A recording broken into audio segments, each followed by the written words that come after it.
Hello दोस्तों, आज की कहानी में आप सभी का स्वागत है। मेरा नाम कुणाल है और मेरी उम्र 22 साल की है। दोस्तों, ये कहानी मेरी और मेरे चाची के बीच की है। जब से मेरी चाची मेरे चाचा के साथ शादी करके उन्होंने हमारे घर में पैर रखा था, तब से हमारे घर में चार चांद लगा दिए थे। वह घर के हर सदस्य का बहुत ही ज्यादा ख्याल रखती थी और खासकर वह मेरा बहुत ही ज्यादा ध्यान रखती थी। मुझे तो कभी कभी ऐसा लगता था कि वह मुझे अपना पति तो नहीं मानती, इसलिए मेरा इतना ज्यादा ख्याल रखती हो। मैं भी उनको किसी बात के लिए कभी भी मना नहीं किया करता था। अगर उन्होंने मुझे किसी काम के लिए रात को भी कहा तो मैं रात को ही उठकर सुबह होने से पहले उनका काम कर दिया करता था। मैं उनकी एक भी बात को कभी नहीं टाला था। उन्होंने जो कह दिया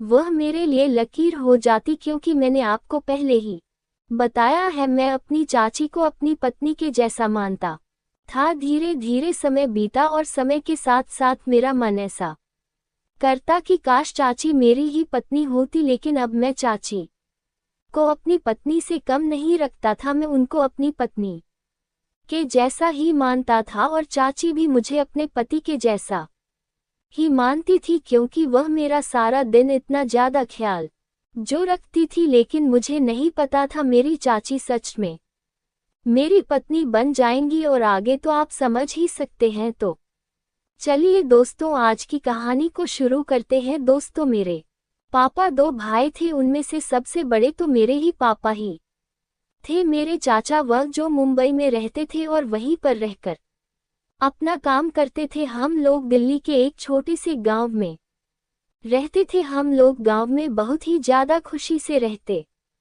थे। हमारे पास पैसों की कोई भी कमी नहीं थी। मेरे पापा बहुत ही अच्छे खासे पैसे कमाते थे और वह दिल्ली के जाने माने ठेकेदार थे। मैं अपने मम्मी पापा का इकलौता बेटा था, इसलिए मेरे मम्मी पापा मुझे बहुत अच्छे से मानते थे। मैं पापा से कोई भी सामान लाने को कहता तो वह तुरंत ले आते, मना नहीं करते। हमारा दिन बड़े अच्छे से कट रहा था। फिर एक दिन चाचा का फोन आया। उन्होंने मुंबई में एक लड़की से शादी कर ली थी। जब ये बात पापा को पता चली तो वह चाचा को डांटने लगे। पापा ने यहाँ तक कह दिया कि आज से तेरा मेरा कोई भी रिश्ता नहीं, और आज के बाद गांव में भी तेरे लिए कोई जगह नहीं। इतना कहकर पापा ने फोन रख दिया। फिर धीरे धीरे करीब 2 साल बीत गए और इस बीच पापा ने चाचा से एक बार भी बात नहीं की थी। लेकिन चाचा मेरे पास फोन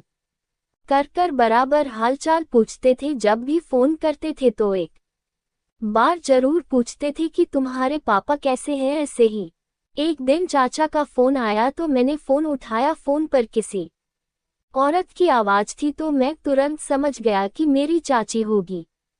मैंने उनको नमस्ते किया। चाची मेरा हालचाल पूछने लगी। करीब 15 मिनट तक हमारी बात होती रही। फिर चाची बोली, बेटा तुम तो बड़े क्यूट लगते हो। मैंने कहा, चाची अभी तक तो तुमने मुझे देखा भी नहीं, तो तुम्हें कैसे पता कि मैं क्यूट हूँ? तो चाची बोली, मैंने तुम्हारी फोटो देखी है, तुम मुझे बहुत याद आते हो। मैंने अपने पेज पर कुछ फोटो डाल रखी थी। इस तरह से हमारी बात होती रही। मैं भी अब चाची से बात करने लगा था। उसके बाद कुछ देर तक बात करने के बाद हमने फोन रख दिया। एक दिन शाम को जब मैं और पापा खाना खा रहे थे, तब मेरी मम्मी पापा से बोली, 2 साल हो गए हैं लेकिन आपने अपने भाई से बात तक नहीं की, आखिर कब तक उससे नाराज रहेंगे? पापा बोले, मैंने तुमसे कितनी बार कहा है कि उसके बारे में मुझसे कोई भी बात मत किया करो। तो मम्मी बोली, क्यों ना करूं, आखिर तुम्हारा भाई है छोटा। तो पापा बोले,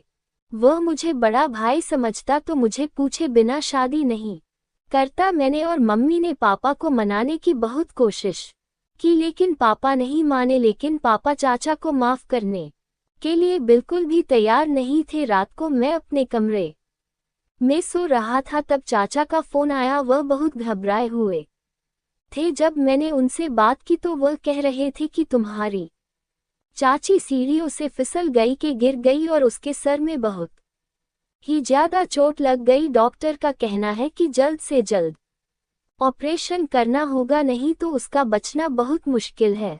मैंने कहा चाचा फिर आप तुरंत ऑपरेशन करवाओ, तो चाचा बोले बेटा भैया तुमसे बात नहीं करेंगे, तुम्हें उनसे कह दो कि तुरंत मुझे 2 लाख ट्रांसफर कर दे कि मेरे पास पैसे नहीं है। मैंने कहा चाचा तुम जल्दी से मुझे अपने अकाउंट के डिटेल भेजो, मैं पापा से पैसे भिजवा कर आता हूँ। उसके बाद में दौड़कर पापा के कमरे में गया और पापा से सारी बातें बताई, तो पापा बोले उनसे बोल दो कि मेरे पास पैसे नहीं है। मैंने कहा पापा चाची की हालत बहुत ही ज्यादा सीरियस है, अगर उनका वक्त पर ऑपरेशन नहीं हुआ तो वह नहीं बच सकेगी, उनके सर में खून जम गया है। मैंने पापा से बहुत कहा लेकिन वह चाचा को पैसे देने से साफ मना कर रहे थे।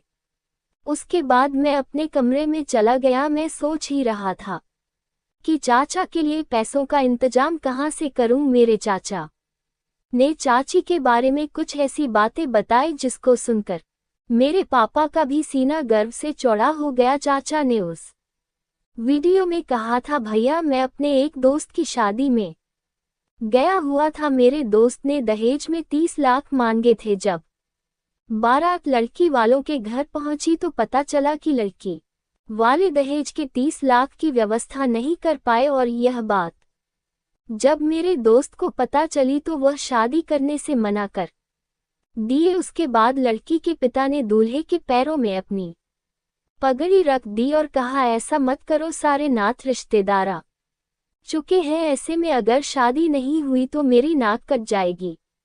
उसके बाद मैंने भी अपने दोस्त को बहुत समझाने की कोशिश की, लेकिन वह किसी भी बात को नहीं मान रहा था और बारात लेकर वापस लौट आया। ये सब देखकर मुझे बहुत ही बुरा लग रहा था। घर से बारात वापस जाते देखकर लड़की का पिता अपनी जान देने के लिए कुएं में कूद गया। उसके बाद बड़ी मुश्किल से उसकी जान बचाई गई। लड़की का पिता कह रहा था मुझे चले जाने दो, अब मेरी बेटी से कौन शादी करेगा। उसके बाद मैंने कहा आप परेशान मत हो, मंडप भी रहेगा और शादी भी होगी, मैं करूंगा आपकी बेटी से शादी। यह सारी कहानी मेरे पापा ने जैसे ही देखी और सुनी वह अपनी आंखों से आंसू नहीं रोक पाए। उन्होंने तुरंत चाचा को फोन किया और उनसे बात की।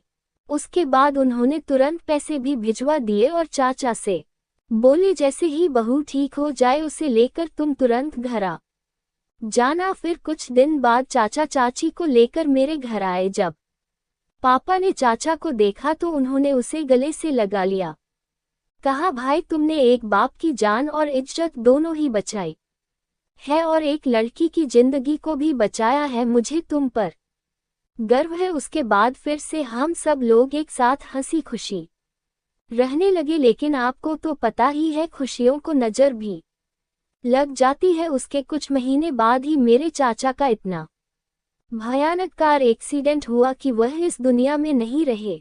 उसके बाद से मेरी चाची बिल्कुल अकेली हो गई और 6-7 महीने तक ऐसे ही चलता रहा। जब घर वालों को कुछ नहीं सूझा तो उन्होंने मेरी शादी मेरी चाची से करवा दी और मेरी चाची भी इस बात के लिए राजी हो गई थी और ऐसे ही हम दोनों पति पत्नी की तरह हो गए। उस दिन के बाद से हम हमारे परिवार के साथ बहुत ही खुशी खुशी रहते हैं। इस कहानी के सभी पात्र और घटनाएं काल्पनिक है। इसका किसी की जिंदगी धर्म समुदाय से कोई संबंध नहीं है। अगर इसका किसी की जिंदगी से मेल होता है तो यह एक संयोग माना जाएगा। हमारा मकसद किसी की भी भावना को ठेस पहुंचाना बिल्कुल नहीं है। तो दोस्तों आप लोगों को ये कहानी कैसी लगी कमेंट करके जरूर बताएगा और वीडियो को लाइक और सब्सक्राइब करना मत भूलिएगा। वीडियो को पूरा देखने के लिए आप लोगों का बहुत बहुत धन्यवाद।